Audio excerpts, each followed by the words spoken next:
And I don't mind the question, but let me be very clear. I'm no supporter of Trump. I'm a supporter of truth and the facts. And here's the facts. The man won every swing state. He increased in terms of his voter turnout in his favor from the standpoint of blacks, Latinos, and young voters. He increased his numbers in that regard from 2020. 89% of the counties shifted to the right.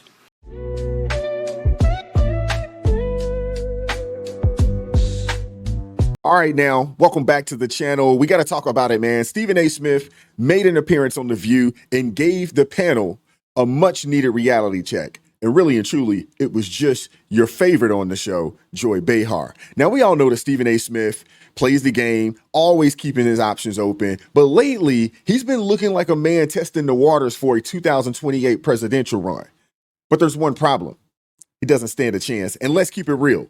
He's not nearly woke enough for the far left, ultra progressive wing of the Democrat Party. And to make it in that space, you have to capitulate to every radical policy the Marxist, socialist, communist leading faction pushes. You have to.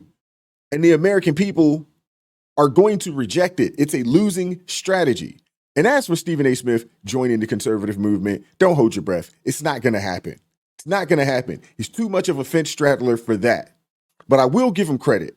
At least he attempts to speak his mind, even if he plays both sides of the fence entirely too much. Like, share, subscribe to the channel, turn the notifications on so you never miss an upload. Make sure you click that all button on those notifications. Let's get into it right now. So Trump's only been in office for 6 weeks. Seems like 6 years, doesn't it? And he's been going around with his cronies touting his so-called landslide and blowout win. But he won the popular vote by 1.5%, one of the smallest ever. And he won the general election by less than 50%. So what kind of mandate is this really? Well, it is a mandate, and I'm going to explain why. And I don't mind the question, but let me be very clear. I'm no supporter of Trump. I'm a supporter of truth and the facts. And here's the facts. The man won every swing state. He increased in terms of his voter turnout in his favor from the standpoint of blacks, Latinos, and young voters. He increased his numbers in that regard from 2020. 89% of the counties shifted to the right. That's a mandate.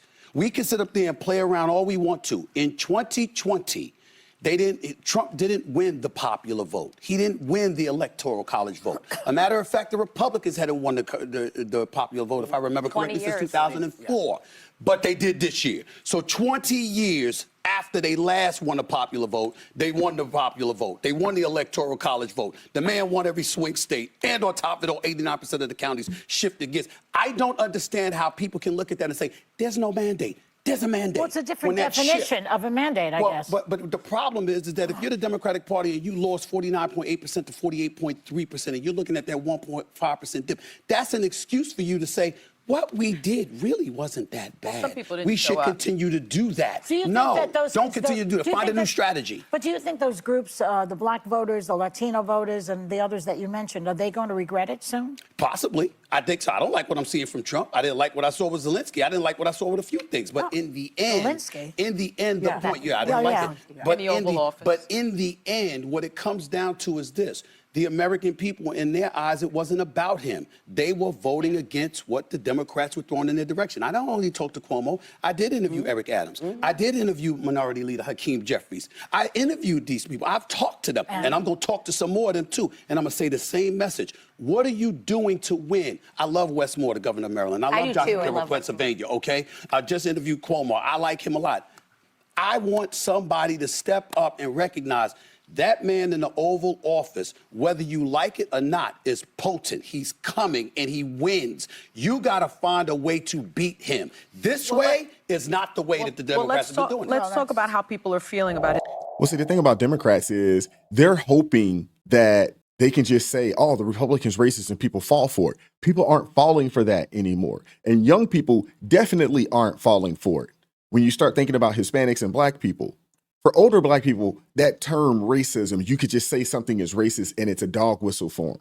But people are looking at their pockets. People are looking at, this ideology. The fact that every Democrat voted for men competing in women's sports. Every last one of them when the majority of the population is not with it, whether you are Republican or Democrat.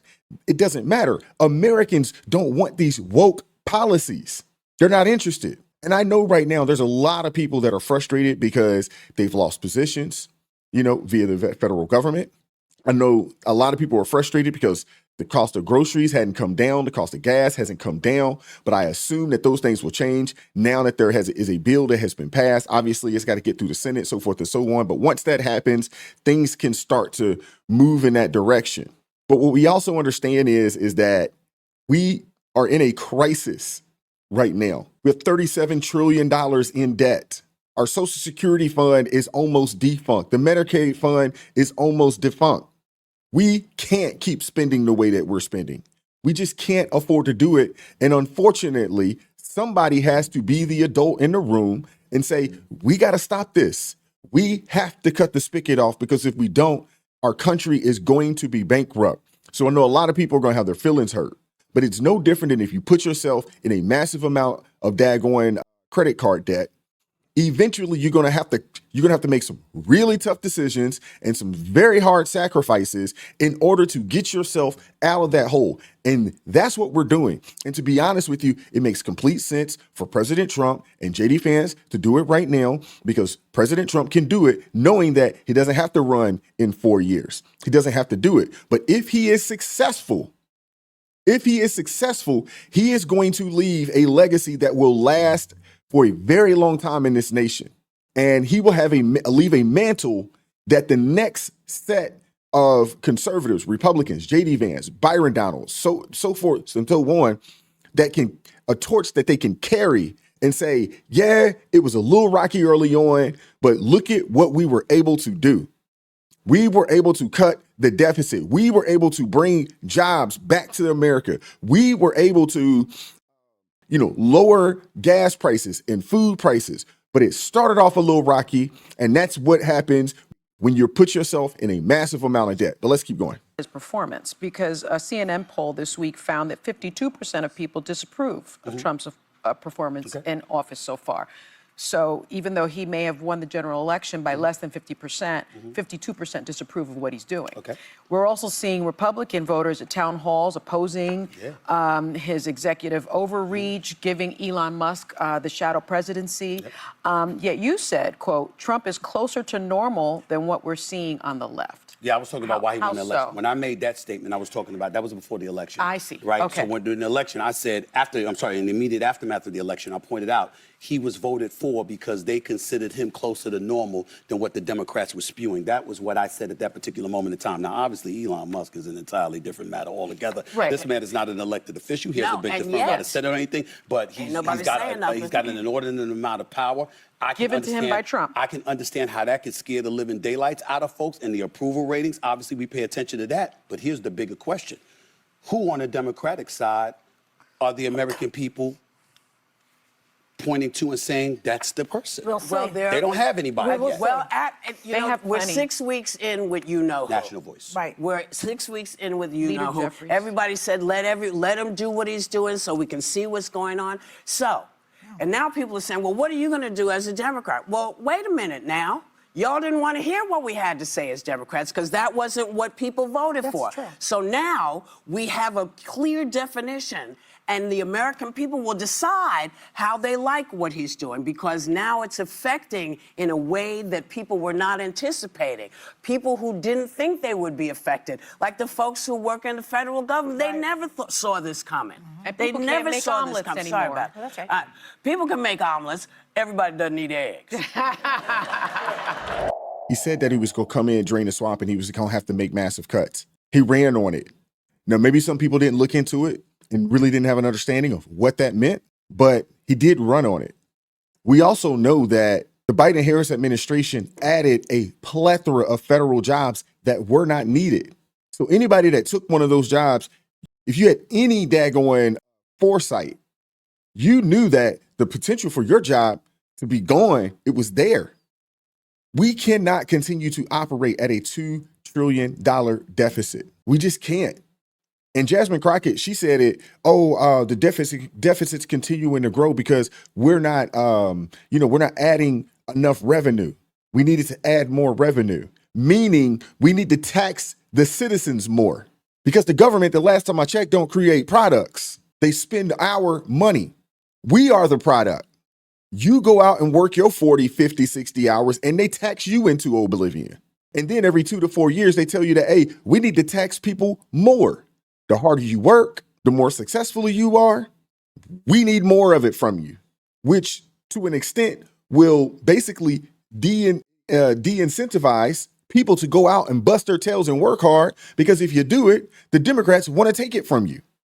Instead of actually doing their job in trimming the fat, getting rid of these, groups and all these different, what do you call them, programs and all this stuff that we don't necessarily need. Get rid of these people that should not be in this country. Stop paying people Social Security that are not alive. Force people that have been living on the system for 10 to 12 years to get out and go get a job. Like, things have to change. They have to change.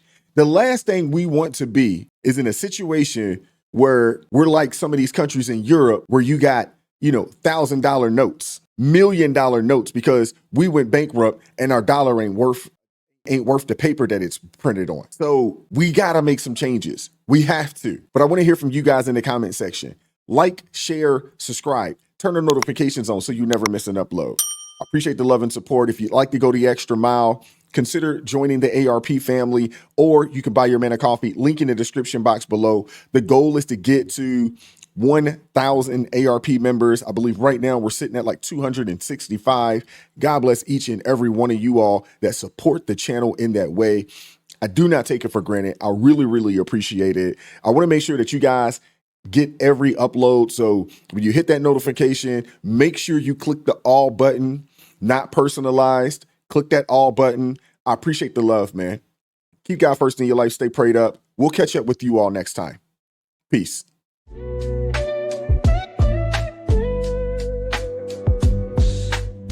Vibes so raw, can't hide the truth. Words so sharp.